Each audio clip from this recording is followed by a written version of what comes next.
پاکستان نے 75 سال مغرب کی طرف دیکھا. ہم نے مغربی ملکوں کی طرف بھی دیکھا, ان کے اہلکار بھی بنے, ان کے لیے جنگیں بھی لڑی, انہی کے سسٹم میں جا کے ہم نے کوشش کی اپنے ملک کو ترقی کرنے کی اور ڈیولپمنٹ دینے کی. بڑا مشکل وقت ہے پاکستان کے اوپر. چین پاکستان کو پیسے کیوں نہیں دے رہا؟ یہ آپ نے پس منظر بہت خوبصورت کھینچا ہے. پس منظر There is the payments, we need money. نہیں ذرا مجھے مکمل کر لینے دیجیے تو آپ کو آپ کے سوال کا جواب بھی مل جائے گا. میں یہ کہہ رہی تھی کہ ہمیں 75 سال میں مغرب نے کچھ نہیں دیا.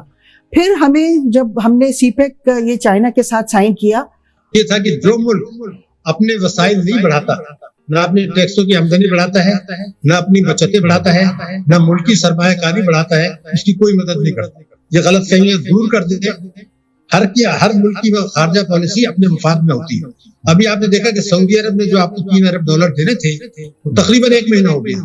شرح سود اس کی بہت زیادہ ہے, اور انہوں نے جو شرائط رکھی ہیں, جب وہ پاکستانیوں کی وہ شرائط پڑھیں گے تو ان کے جو ہے نا راتوں کی نیند اڑ جائے گی. وہی کہتے ہیں اگر آپ نے دنیا میں کہیں ڈیفالٹ کیا تب بھی ہم اپنا پیسہ واپس لے لیں گے. وہ بڑی سخت شرائط. تو بنیادی چیز تو سمجھیے, چاہے چین ہو, چاہے امریکہ ہو, چاہے کوئی بھی ہو, وہ اپنے اپنے مفاد میں کر رہے ہیں. آپ یہ چاہتے ہیں, یعنی رضیہ گنڈوں میں پھنس گئی ہے. ہم ایک گنڈے کو اچھا, ایک گنڈے کو برا کہہ رہے ہیں. یعنی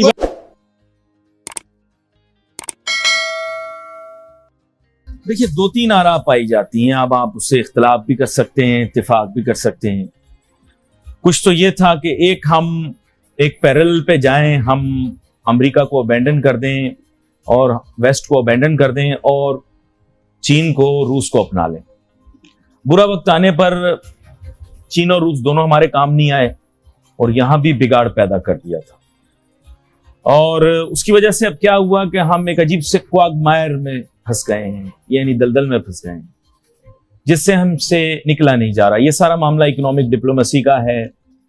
کچھ اور چکر بھی ہیں, کچھ پس پردہ چیزیں بھی ہیں, کچھ ہمارے ہاتھ بھی مروڑے جا رہے ہیں, کچھ ہم خود بھی مروڑوا رہے ہیں اپنے ہاتھوں کو تاکہ ہمیں تکلیف پہنچے. یہ ہے بات, میں آپ کو فرینک بات کر رہا ہوں. ڈاکٹر شاہدہ وزارت صاحبہ, اصل میں پرابلم یہ ہے کہ ہم نے بہت زیادہ فلپ فلاپ پالیسی رکھی. We relied on our not new friendships but our alternate friendships. Unfortunately, no one came to save us, both strategically and economically, which is most unfortunate. You are one of the strong proponents of CPEC. Unfortunately, China didn't give us a bailout. It has billions of dollars, it has had in the past as well, but we got no help in our financial crisis. Most analysts and economists are very quiet on this issue, despite the fact that we have given a lot of leverage here to China. کیا کہتی ہیں؟ دیکھیے میں یہ سمجھتی ہوں کہ پاکستان نے 75 سال مغرب کی طرف دیکھا. ہم نے مغربی ملکوں کی طرف بھی دیکھا, ان کے اہلکار بھی بنے, ان کے لیے جنگیں بھی لڑی, انہی کے سسٹم میں جا کے ہم نے کوشش کی اپنے ملک کو ترقی کرنے کی اور ڈیولپمنٹ دینے کی. مگر آپ یہ دیکھیے کہ بہت دلچسپ ایک میں آپ کو بات بتاؤں کہ 75 سال سے پاکستان اور ڈیولپنگ کنٹریز مغرب کی طرف دیکھ رہے ہیں, انٹرنیشنل فائنینشیل انسٹیٹیوشنز کی طرف دیکھ رہے ہیں کہ وہ ان کو ڈیولپ کریں, مگر وہ 75 سال میں ان کو ڈیولپ نہیں کر پائے. اور انہوں نے جب دوسری جنگ عظیم ہوئی تھی, اس دوسری جنگ عظیم کے بعد جب یورپ اور جاپان کا انفراسٹرکچر بالکل ڈیوسٹیٹ ہو گیا تھا بومبنگز وغیرہ سے, تو انہوں نے 4-5 سال میں یورپ کو اور جاپان کو دوبارہ لا کے کھڑا کر دیا. سو مچ سو کہ ارلی 1945 میں جنگ ختم ہوئی اور ارلی 1950 سے لے کے گولڈن ایج شروع ہو گئی, جو ان کے مغربی یورپ کی اور امریکہ کی گولڈن ایج ہے, جس میں بہت خوشحالی آئی. تو یعنی کہ جنگ کے 4-5 سال کے اندر وہ دوبارہ ڈیولپ ہو گئے اور یہ گولڈن ایج چلتی رہی 1973 تک, فرسٹ آئل شاک تک. اچھا, پاکستان اور جو ڈیولپنگ کنٹریز ہیں یہ 75 سال سے توقع کر رہے ہیں کہ ان کو ڈیولپمنٹ ملے گا. شروع کے جو کچھ سال تھے اس میں یہ ہوا کہ انہوں نے پروجیکٹ بیس لینڈنگ شروع کی. پروجیکٹ بیس لینڈنگ سے مطلب یہ تھا کہ انہوں نے جو ہمارے کچھ ڈیمز وغیرہ میں مدد کی اور ڈیولپنگ کنٹریز کے بھی انہوں نے ڈیمز وغیرہ اور پروجیکٹس میں مدد کی. ہمارے تو سارے بڑے ڈیمز انہوں نے بنائے. جی, مگر ابھی دیٹ واز شروع کی بات میں کر رہی ہوں. اس کے بعد انہوں نے یہ محسوس کرنا شروع کیا مغربی ملکوں نے, امیر ملکوں نے, کہ یہ جو ہیں ڈیولپنگ کنٹریز یہ ڈیولپ ہو رہے ہیں, اس کی وجہ سے ہم انڈر ڈیولپ ہم وہ ڈی انڈسٹریلائز ہو رہے ہیں. اور اس کے بعد انہوں نے اس کی وجہ سے ایک کاؤنٹر ریولوشن آیا 1970s, لیٹ 1970s سے ایک کاؤنٹر ریولوشن آیا, اور اس میں انہوں نے یہ جو آج کل مین اسٹریم اکنامکس ہے, اس کو کاؤنٹر ریولوشن بھی کہتے ہیں, اس کو نیو لبرلزم بھی کہتے ہیں, تو وہ نیو لبرل ماڈلز آ گئے لیٹ 1970s سے, اور پھر وہ انٹرنیشنل فائنینشیل انسٹیٹیوشنز نے بھی انہیں کو اڈاپٹ کر لیا, اور انہوں نے یہ بھی محسوس کرنا شروع کیا کہ پروجیکٹس کے لیے پیسے نہیں دیں گے, اب ہم پالیسیز کو دیکھیں گے, کیونکہ پروجیکٹ بیسڈ لینڈنگ سے واقعی ترقی پذیر ملکوں کو کچھ ایسے پروجیکٹس مل رہے تھے کہ وہ ان کی معیشتیں کھڑی ہو جاتی ہیں. تو اس کے بعد انہوں نے اپنے اس مینڈیٹ کو تبدیل کر لیا. انٹرنیشنل فائنینشیل انسٹیٹیوشنز جب بنے تھے تو ان کا سارا دار و مدار اس بات پہ تھا کہ جو ڈیفیسٹ کنٹریز ہیں ان کو نہیں, سرپلس کنٹریز کو کی سرویلنس کرنے کے لیے بنے تھے, کیونکہ جن ملکوں میں بیلنس آف ٹریڈ سرپلس ہے وہ میں آپ کی بات کو تسلیم کرتا ہوں, کیونکہ آپ نے جدید عالمی سیاسی معیشت کے متعلق بات کی. نہیں, میں پس منظر کو آپ کے سمجھ سکتا ہوں, لیکن میرا سوال میں معذرت سے دوبارہ دہرا دوں. میں یہ جاننا چاہتا ہوں کہ میڈم بڑا مشکل وقت ہے پاکستان کے اوپر, چین پاکستان کو پیسے کیوں نہیں دے رہا؟ یہ آپ نے پس منظر بہت خوبصورت کھینچا ہے. پس منظر There is the payments, we need money. نہیں, ذرا مجھے مکمل کر دینے دیجیے تو آپ کو آپ کے سوال کا جواب بھی مل جائے گا. میں یہ کہہ رہی تھی کہ ہمیں 75 سال میں مغرب نے کچھ نہیں دیا. پھر ہمیں جب ہم نے سی پیک یہ چائنا کے ساتھ سائن کیا, اور میں یہ ضرور مانتی ہوں کہ ہماری حکومتیں جیسی ساری حکومتیں کرپٹ ہیں, انہوں نے اتنا اچھا نیگوشیٹ نہیں کیا, مگر اس کے باوجود بھی پاکستان کو ڈیولپمنٹ ملا, کافی چیزیں ہمیں ملی. مگر اب یہ فیز 1 تو مکمل ہو گیا ہے, فیز 2 مکمل ابھی شروع ہونے جا رہا ہے. مگر میں یہ ضرور کہوں گی کہ اگر اس سے بہتر نیگوشیٹ کرتے تو اس سے بہتر ہمیں اس سے زیادہ فائدہ ہوتا. میڈم جس دن سے سی پیک شروع ہوا ہے, پاکستان کا G D P growth rate جو ہے اس کے اگر ٹرینڈز کو ہم دیکھیں تو میں نے تو نہیں دیکھا کہ وہ اوپر کی جانب گئے ہوں.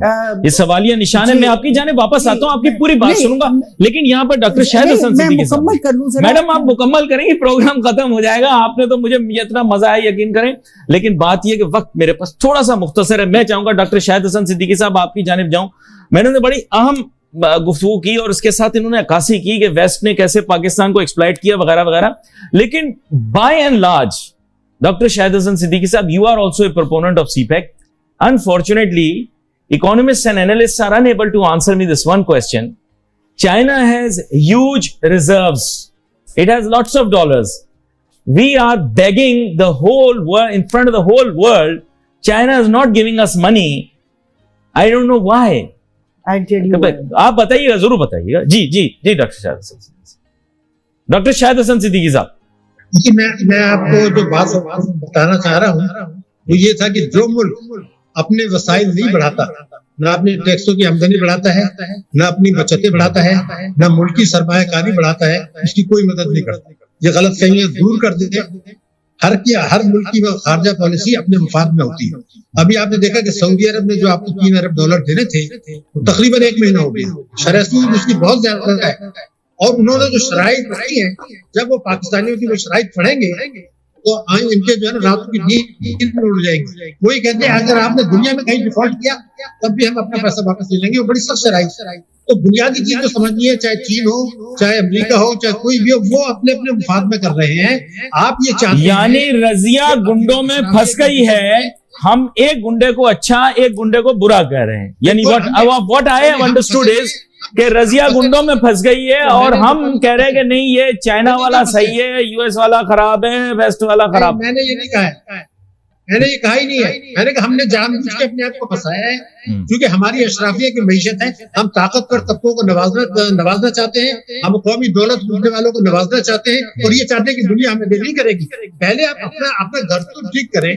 آپ جب تک اپنے ملک میں لوٹ مار کو فروغ دیتے رہیں گے, ٹیکس چوری کو فروغ دیتے رہیں گے, ایمنسٹی لاتے رہیں گے, اور جو ہے معیشت کو دستاویزی نہیں بنائیں گے, کسی ملک کو کیا ضرورت پڑی ہے. ابھی جب میں چاہوں گا کہ جب سعودی عرب کا ایگریمنٹ آپ پڑھیں گے تو آپ کو سب پتہ چل جائے گا.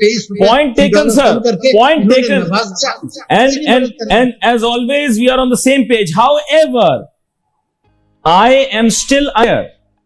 We have invested wholeheartedly into our economic relationship with China. Why is it not helping us out in this testing time?